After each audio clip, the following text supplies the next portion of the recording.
There is a secret language that almost no one speaks, yet everyone unknowingly reveals it. It hides not in words, not in gestures, but in the silent depth of the eyes. For just a second, the world slows, and something slips through a truth the conscious mind can never fully control. Carl Jung, the great psychologist, believed this was the voice of the unconscious. And once you learn to see it, nothing in human relationships will ever look the same again. Imagine this. Someone looks at you, and though he smiles, though he speaks casually, his gaze lingers just a moment too long, or breaks away too quickly, as if it fears being caught. That tiny flicker, so small most people miss it, is not an accident. It is a confession, a sign that betrays what words are trying to hide. And Jung would remind us, behind every mask, behind every carefully performed role, the unconscious always reveals itself in the eyes. Before I take you deeper into this hidden world, pause here. If you want to keep learning the truths that most people will never tell you, subscribe to my channel SYC Soul. Press the notification bell so you never miss what's coming next. And share this video with someone who secretly needs to hear it, because what you are about to discover will not only help you read others, it may also expose truths about yourself. Now think carefully. Have you ever felt that his gaze did not match his words? He tells you it's nothing, don't overthink it, we're just friends. But his eyes behave differently. They hesitate. They search for you when they shouldn't. They look away in fear when you try to meet them. This contradiction is not random, it is the first opening through which the hidden truth leaks out. Jung described this conflict as the dance between the persona, the mask we wear for the world in the shadow, the part of us we try to bury, and the gaze more than anything else, is the fragile line where that mask cracks. If this already stirs something in you, stay with me. Because what comes next will show you how to recognize the silent map drawn in a man's eyes. A map that betrays even the deepest secrets of love and longing. When a man enters a room where you are present, the very first signal often happens before he even realizes it himself. His gaze seeks you out not after his greeting, not after he surveys the space, but in those secret milliseconds before his conscious mind is caught up. It is not a polite glance. It is a precise, targeted check. Almost like his unconscious. And though he may quickly correct himself, smile, or act distracted, the act has already been done. He has located you. Jung would describe this as the unconscious instinct surfacing before the persona. The mask has time to take control. He may play casual afterward, but the unconscious reveals itself in those lightning flashes of truth. This scanning, this automatic search for you, is not about manners. It is not accidental. It is an instinctive tether, a disguised longing for connection. The fascinating part? This doesn't need closeness. It could be across the street, behind a window, or entering through a doorway. If his eyes dart toward you before his conscious mind allows it, you have witnessed what Jung might call a silent confession. And the more it happens, the more it transforms from accident into habit. Want to test this? Watch closely the moment he arrives. Focus not on what he says, but on the space between arrival and greeting. If a glance flickers toward you first, no matter how quickly he hides it, you have already seen through his mask. That is the first thread in a web of truth the unconscious cannot stop weaving. But there is another sign, subtler, more delicate. It is not about where the eyes move, but how they linger. Men's eyes, when stirred by something deeper, stretch time just slightly beyond what social rules consider normal. A glance that should have lasted half a second becomes a second and a half, and then comes the stumble, the awkward breaking away. Here lies the contradiction. He looks too long, then cuts himself off, only to sneak back for a fraction of a second, as if to check whether you noticed. He wants to hide and be seen at the same time. This tension is not meaningless. It is revealing. As Jung might say, is the eternal conflict between archetypes. The lover who longs for closeness and the warrior who fears surrender. Both appear in the eyes, flickering back and forth. If you can spot this return glance, the quick escape followed by the guilty comeback, you will understand something few ever notice. The eyes always confess first. There is a secret drawing that happens when someone feels more than they can admit. The eyes begin to trace invisible lines across your face, as if sketching a path the mouth dares not speak aloud.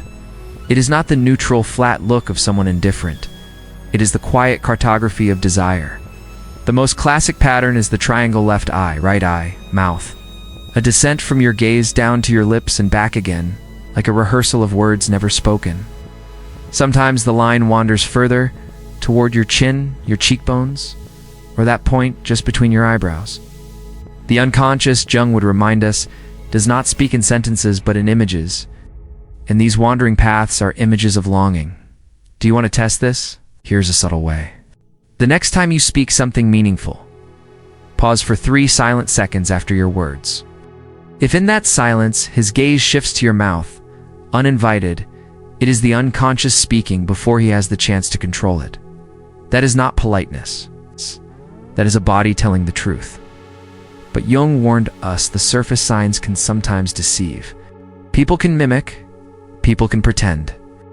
That is why we must look deeper, to what he called the archetype in the gaze. A man can practice his smile, rehearse his posture, even borrow lines from a script. But there is one thing he cannot control: the glow in his eyes when something within him recognizes home. It is not a greedy, hungry shine, not the sharp gleam of conquest. It is soft or warm, reverent, almost grateful.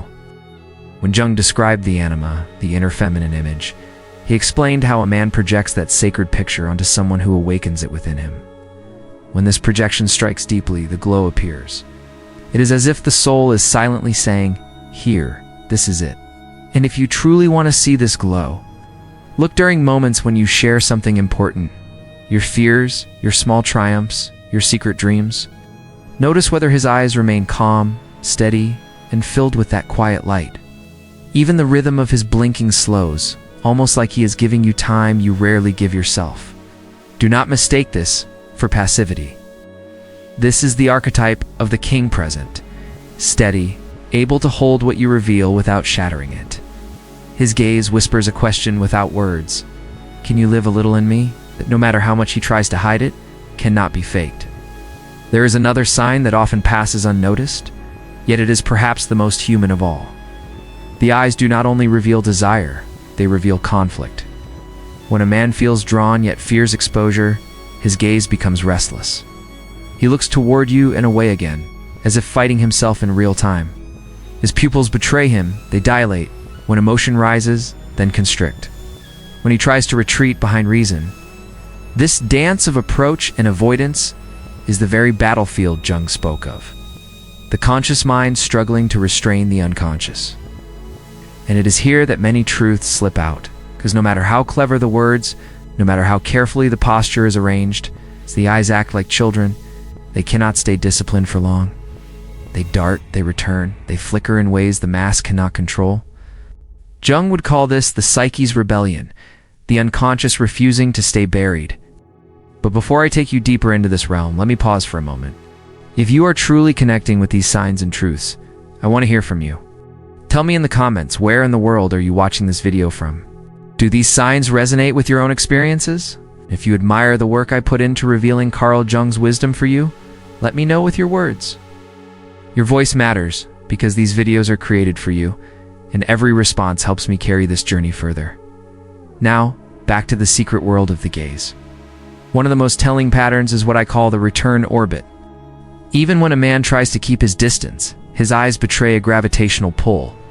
He may scan the room, talk with others, pretend to be occupied, but again and again, like a planet pulled by an invisible sun, his eyes circle back to you. This repetition is not casual. It is compulsion. Why does it happen? Jung would say because the unconscious does not obey social rules. It moves with instinct, with archetype, with hidden longing. And the eyes, unable to lie, become the messengers of that force. Watch carefully, and you'll see the orbit repeating once, twice, 5 times. He thinks he is unnoticed, but the truth is there, etched in every return. When you learn to see this, you are no longer blind. You begin to read the invisible script that most people spend their lives ignoring. Sometimes the most revealing sign is not in the first look, but in what happens after. A man who hides nothing can let his gaze rest openly without fear. But the man who carries unspoken feelings becomes clumsy. His eyes hover at the edges, then snap away the moment you notice. It is as if the unconscious has leaped forward and the conscious mind drags it back in chains. Jung warned us. Wherever there is repression, there will also be leakage. The gaze is one of the clearest leaks. Have you ever noticed how some people struggle with steadiness? They hold your gaze only for a heartbeat before retreating. Then, when you look away, they return almost instantly, stealing a glance as though it costs them nothing until you catch them again and they retreat once more. This push and pull, this back and forth, is not random. It is the nervous dialogue between mask and shadow, between the persona and what Jung described as the forbidden self. But here, I must pause and remind you of something important. If these insights are already opening your eyes, don't let this journey slip away. Subscribe now to SYC Soul, press the notification bell so you never miss the next revelation, and share this video with someone who needs it. Many people walk blind through life. Your simple act of sharing could awaken someone else's sight. Now, let's continue. Another subtle truth appears not only in the gaze itself, but in the timing of it. Watch when his eyes find you. If they search for you during laughter, during noise, during distraction, it may mean little. But when silence falls, when everyone is still, when no excuse is available, and his eyes still find you, that is the unconscious speaking without camouflage. Jung often spoke about synchronicity, the mysterious alignments of inner life and outer events. In the gaze, a form of synchronicity appears too. Its unconscious aligns with yours in those pauses, as though something beneath words is insisting. Look here, this happens more than once. Pay attention. The unconscious repeats itself until it is heard. And yet, the most astonishing sign is not simply in looking, but in softening. The eyes do not always burn with intensity. Sometimes they grow gentle, tender, even vulnerable. And when a man guarded in every other way allows his eyes to soften in your presence, it is one of the clearest signs that you are not merely a passing figure, you have touched something much deeper. There is a peculiar paradox in the gaze. The closer the truth lies, the harder a man tries to disguise it.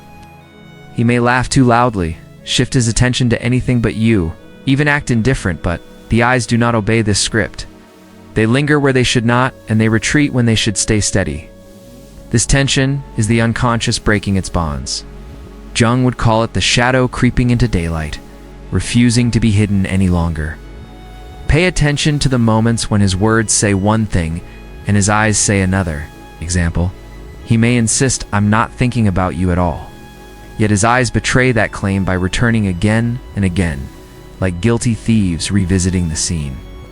This conflict is not weakness, it is human nature. The unconscious always wants to reveal itself, while the conscious self fights desperately to keep control. Here lies the key. The mask may fool the ears, but the eyes confess to the heart. You may even feel the contradiction before you consciously notice it. A faint unease that something isn't aligning. Jung believed we are sensitive to these hidden signals, because the unconscious of one person speaks directly to the unconscious of another. Words are for the mind, but the eyes are for the soul. Think of it this way. If you walked into a room full of strangers, you wouldn't remember every face, every posture, every voice, but you would remember the one pair of eyes that kept returning to you. Why? Because the unconscious has marked them as significant. The repetition itself carves meaning into memory. And if you test this in your own life, you will notice something remarkable. The more a man tries to deny his feelings, the more his eyes grow restless. He avoids your gaze, yet cannot resist coming back. He tries to appear relaxed, yet the tension in his pupils betrays him. This struggle, repeated enough, becomes louder than words. The rehook is this. Once you learn to see these contradictions, you can never be deceived again. Smile can be false, words can be scripted, but the eyes, they are windows without curtains. And the more you look, the more they reveal not just of him, but of the archetypes Jung believed live within all of us. There is another dimension to the gaze that many people overlook. The rhythm. Not just where he looks, but when and how often. Timing itself carries meaning. A man without inner conflict looks at you when it is natural and looks away when the moment is over. But when something stirs inside him, timing becomes broken. His glances come too quickly, too often, or they linger too long, and then vanish abruptly. Jung would say this is the unconscious spilling into the patterns of behavior, disrupting the normal flow of time. Watch carefully during conversation. Does he meet your eyes at the right moments, or does he look away exactly when things grow serious? That break, that hesitation, is not clumsiness. It is a defense mechanism. The unconscious rises, the conscious pushes it back, and the battle plays out in the silence between glances. This is how the psyche reveals its hidden struggle without a single word spoken. Another clue lies in what happens after laughter. Shared laughter relaxes masks, even the strongest ones. Notice if, in that moment, when he lets down his guard, his eyes remain fixed on you longer than on anyone else. That stillness is telling. It is as if the unconscious seizes the opportunity to express itself, while the conscious mind is distracted by humor. And here's the rehook. Ask yourself, have you ever caught someone's eyes already waiting for you when you turn to look? That strange shock, that electric instant, is not imagination. It is the unconscious synchronizing to gazes. Jung might describe it as a moment where two inner worlds briefly overlap, revealing more than either intended. These are not accidents. They are patterns. The unconscious does not waste energy on meaningless repetition. If you see his eyes return to you again and again, beyond coincidence, beyond explanation, it is the psyche announcing what words have not yet dared to confess. Remember this. Words belong to the persona, the mask built for society. But eyes belong to the shadow and the soul. And in those restless glances and that broken rhythm, you will see the archetypes of Jung's psychology acting themselves out: lover, seeker, guardian, all flickering within the gaze. If you learn to read these rhythms, you are not just watching him on you, or watching the drama of his inner world unfolding in silence. No, and that is a truth no mask can fully contain. There is a point where the gaze stops being subtle and begins to carry weight, almost like a touch. You will feel it before you consciously notice it. The sensation of being observed, of being held in someone's attention. It's not imagination. It is the unconscious of one person pressing against the unconscious of another. Carl Jung believed this unspoken exchange is older than language itself, a survival of something primal in human connection. Pay attention to the intensity. Sometimes when his guard is lowered, his eyes may not simply look at youth, they may rest on you. As though you are not merely seen, but studied, remembered, absorbed. This is not the same as staring. It is quieter, more reverent, like the way one looks at a flame without wanting to extinguish it. That is the unconscious, in its purest form, slipping past the mask without apology. But here is the rehook. Ask yourself, why do you feel it so strongly when eyes fall on you? Why does your body know before your mind? Jung would argue that our unconscious minds are always communicating beneath the surface. Sense the gaze not because of superstition, but because your unconscious has already recognized it and signaled your awareness. There is also a physical truth hidden here. Science shows that pupils expand when desire or emotion intensifies. It is an involuntary reaction. No man can control it. So when you notice that sudden dilation, when his eyes seem darker, deeper, almost pulling you in, it is not trickery. It is biology echoing the unconscious truth.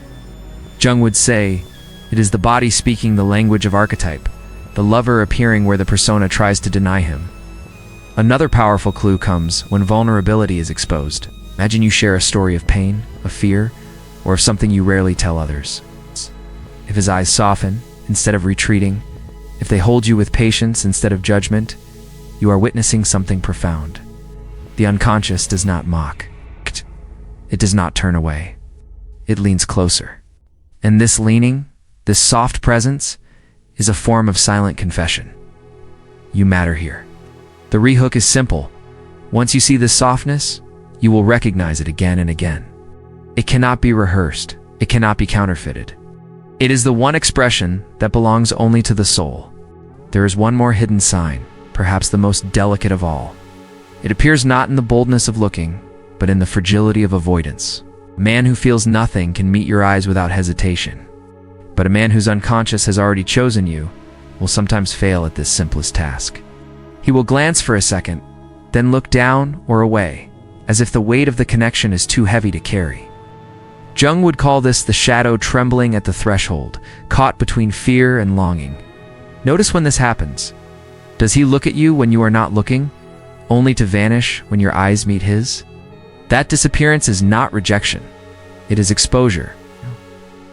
The unconscious leaped forward and the conscious panicked, pulling him back into hiding. The eyes reveal the desire. The retreat reveals the fear, and together, they form the whole truth. Here's your rehook. Imagine how many truths you have missed in your life simply because you were listening to words instead of watching eyes. Jung reminded us that the unconscious does not use words, it speaks in symbols, patterns, and sudden contradictions. The gaze is one of its clearest symbols, a mirror in which the archetypes play out silently. Think also of the spaces between glances. When silence grows heavy, when there is nothing left to say, the truth often leaks out most clearly. If his eyes keep returning in those still moments, if he cannot resist the pull, even when the world is quiet, you are seeing more than attraction. You are seeing the unconscious insisting on being seen. Sometimes it is not the intensity, but the gentleness that exposes him. His gaze may soften when you laugh, or linger when you are not even aware. This is not conquest. It is not performance. It is something Jung described as projection, the anima, the inner image of the feminine, finding its reflection in you. And when that projection strikes deeply, the eyes cannot help but honor it. The rehook here is undeniable. The eyes may lie for a second, but over time they cannot keep their story straight. They will always return, always confess, always circle back to the truth. And once you learn this language, you can read the soul beneath the mask.